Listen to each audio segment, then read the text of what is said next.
अस्सलाम वालेकुम। मैं हूं मियां फ़ारूक आज़म और आप देख रहे हैं 4 in 1 बिजनेस आर्ट्स। तो आज मेरा जो है ना इसका लास्ट एपिसोड है, यानी कि लास्ट पार्ट है कि इसे फाइनल करना है। ये पहले भी मैं बता चुका हूं, अभी बता रहा हूं कि ये एसिड टैंक है। तो ये सियालकोट में इसलिए इस्तेमाल होता है कि इसमें तेज़ाब डालकर जो सर्जिकल औज़ार यानी हॉस्पिटल के जो औज़ार हैं उनकी काफ़ी सारी चीज़ें यानी कि अंदर से निकाली जाती हैं। तो उसी के लिए इस्तेमाल होता है। काफ़ी कह रहे थे ये पानी टैंक नहीं है, कुछ नहीं, ये ऐसा टैंक है जो बनाया गया है, क्योंकि इसके अंदर तेज़ाब डालकर इसे इसमें सर्जिकल औजार को भिगो दिया जाता है। ठीक है, तो इसलिए बना रहे हैं कि इसका जो तेज़ाब है वो लीक ना हो। आपको पता है कि लोहे की चीज़ को या सिल्वर या किसी और चीज़ को ये ख़राब कर देता है। तो इसीलिए यहाँ सियालकोट में इस तरह की चीज़ें बनवाई जा रही हैं, फाइबर की, कामयाब है इसलिए बनवा रहे हैं। तो ये कम लोग ही कर रहे हैं, या सीनियर या पुराने लोग ही कर रहे हैं।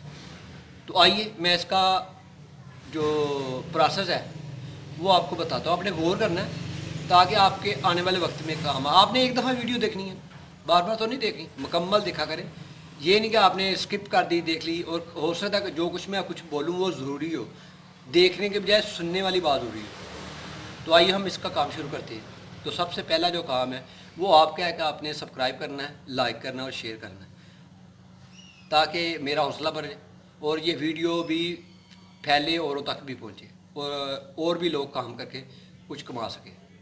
तो आइए हम इसका काम शुरू करते हैं। स्टेप बाय स्टेप मैं आपको सब बताऊंगा। ये लास्ट वीडियो है। तो अब इसे सबसे पहले काम करना है कि ये नंबर नोट कर लें आप।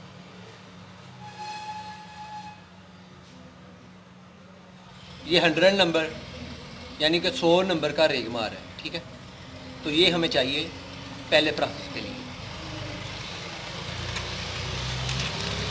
तो अब हम इसे इसका यूज़ करेंगे, हल्का हल्का यूज़ करना है, ये देख लें, ताकि जो हम इसके ऊपर केमिकल लगाएंगे ना जो वो इसके ऊपर चिपक जाए।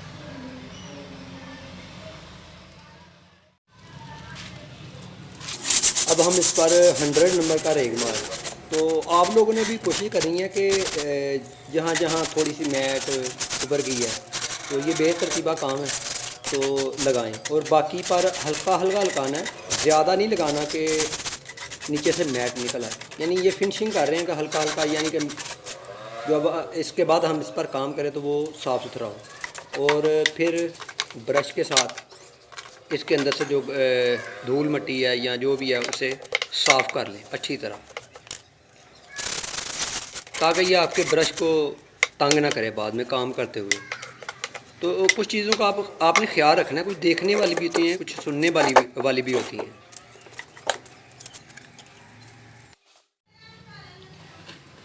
ये हमारा जेल कोट है जो आपने पिछली वीडियो में सेकंड वीडियो में देखा था, जेल कोट। तो जेल कोट हमने बना लिया था उसी वक्त, तो क्योंकि ये लास्ट में भी करना है। तो इसके जो फ़ायदे हैं ना वो मैं आपको बताऊंगा साथ साथ ही, तो आप वीडियो को मुकम्मल देखें। तो अब हम इसे ये भी देखना मैं किस तरीके से इसको करता हूँ, यानी इसकी सिमतें हैं कैसे कैसे करूँगा तो ये जेल कोट इसका जो फाइनल है वो इसके ऊपर अच्छी तरह लगे। तो आइए हम इसका जेल कोट करते हैं, और आपने देखना है मैं कैसे कैसे करता हूँ। ये नहीं कि आपने तो देखा भाई ब्रश लगाते हैं आप, ये बात नहीं। देखना कि मैं इसके कैसे कर रहा हूँ, कि इसे टेढ़ा कर रहा हूँ, मेढ़ा कर रहा हूँ, क्यों कर रहा हूँ, ये आपने चीज़ें गौर करनी है। तो आइए अब हम जेल कोट करते हैं। तो जेल कोट आपने ज़्यादा नहीं डालना, थोड़ा थोड़ा डालना, क्योंकि ये 2 दफ़ा काम होना है। एक दफ़ा इसे ये मैंने जेल कोट ले लिया। ठीक है, इसे इसमें मुनासिब सा हम हार्डनर डालेंगे।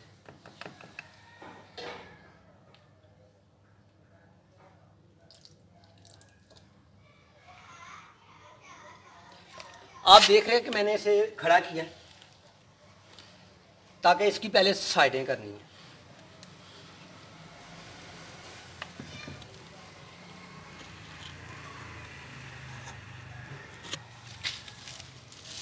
तो बड़ी सफाई के साथ आपने इसका जेल कोट करना है।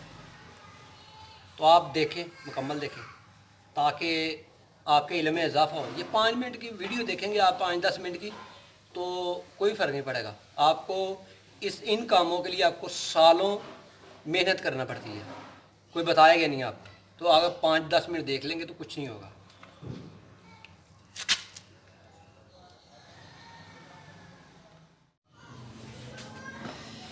अब हम इस पर जो है ना जेल कोट लगाएंगे,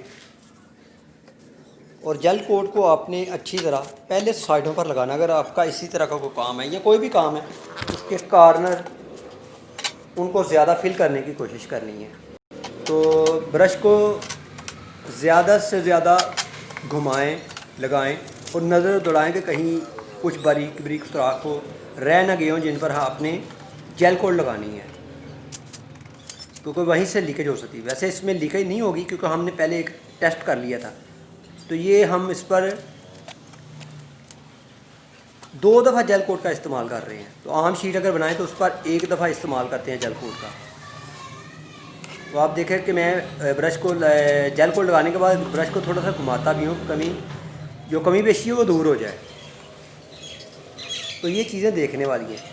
तो साथ साथ काम करते हुए जब आपका जेल कोट भी अगर बाउल से ख़त्म हो जाए तो आप फौरी तौर पर बाउल में ब्रश रख कर जेल कोट उसमें और डाल दें अगर बाद में लगाना है, ताकि ब्रश भी ख़राब ना हो। और उसके दौरान आप थोड़ा 5 मिनट इस पर गौर करें कहीं रह तो नहीं गया, क्योंकि बाद में फिर आपको रेगमार लगाना पड़ेगा जेल कोट लगाने के लिए। तो मैं भी गौर कर रहा हूँ कि कहीं कोई चीज़ रह ना जाए। तो आप भी गौर किया करें काम के दौरान, और काम करें। काम काम काम ही इंसान की शान। आप देख रहे हैं कि मैं साइडें चेंज करके, ताकि ऊपर की तरफ तो नज़र नहीं आएगा, नीचे अगर मैं ज़मीन की तरफ रखूँगा तो मेरा आसानी से नज़र भी जाएगी और आसानी से ब्रश भी लगेगा। तो ये सिमतों का आपने ख्याल रखना है कि चीज़ जहाँ आपने लगाना है आपको नज़र आनी चाहिए। तो वैसे ही आप चीज़ को घुमाकर अपनी तरफ रखें जहाँ आपकी नज़र जाए और आसानी से ब्रश भी जाए और आपका काम भी आसानी से होता जाए। तो फिर भी बाद में नज़र दौड़ाते रहें। आपने पहली वीडियो में देखा होगा कि हमने इस पर जेल कोट किया था, और हमने लास्ट में भी अब ये फाइनल पार्ट्स में भी जेल कोट कर रहे हैं। तो जेल कोट जो है इसका मकसद ये है कि ये मसाम बंद कर देता है, यानी कि जो बारीक बारीक सुराख होते हैं ना, कुछ रह जाते हैं, यानी फाइबर ग्लास मैट की वजह से ये उनको फिलिंग करता है दोनों तरफ से। तो जेल कोट की वजह से ही लीकेज बंद होती है। अगर वैसे देख रहे हैं लोग ट्रांसपेरेंट शीट लगवाते हैं तो कहते हैं यार समझ नहीं आ रही कहाँ से पानी नीचे आ जाता है। तो कुछ तो जॉइंटों से आता है तो वो तो पता चल जाता है, तो जो शीट से आता है उसकी समझ नहीं आती। जेल कोट के मकसद को मेरा ख्याल है कि आपने फॉलो कर लिया कि जेल कोट का मकसद क्या है। ये चीज़ तो महंगी बनेगी जेल कोट वाली, मगर इसमें से पानी नहीं गुजरेगा, यानी पानी यानी लिक्विड कोई भी आर पार नहीं हो सकता, इससे लीक नहीं हो सकता। ये था जेल कोट का मकसद जो मैंने आपको बता दिया। ये बहुत कीमती बात है, आपने अपने ज़हन में रखनी है। नेक्स्ट हम इसका वेट करते हैं सूखने का, और उसके बाद इसका जो करना है वो आपको बताती है। ये माशाल्लाह सूख चुका है, तो अब इस्तेमाल के काबिल है। तो लास्ट और फाइनल जो है वो टेस्ट जिस पार्टी का वो उसके अंदर तेज़ाब डालकर चेक करेंगे। तो जिसमें से पानी नहीं गुजरा उसमें से तेज़ाब भी नहीं गुजरेगा। तो अब आप मुझे अपने दोस्त मियां मंसूर आज़म को इजाज़त दें। नेक्स्ट वीडियो तक अल्लाह। आखिरी रिक्वेस्ट ये है कि हर किस्म की वीडियो आप मुझसे सवाल ना किया करें, मेरे चैनल पर जाकर मुकम्मल देखा करें। आप लिस्ट देखें, उसमें आपको आपके हर सवाल का जवाब मिलेगा। केमिकल नेम या कोई भी चीज़ हो, टूल साफ़ करने हो, सभी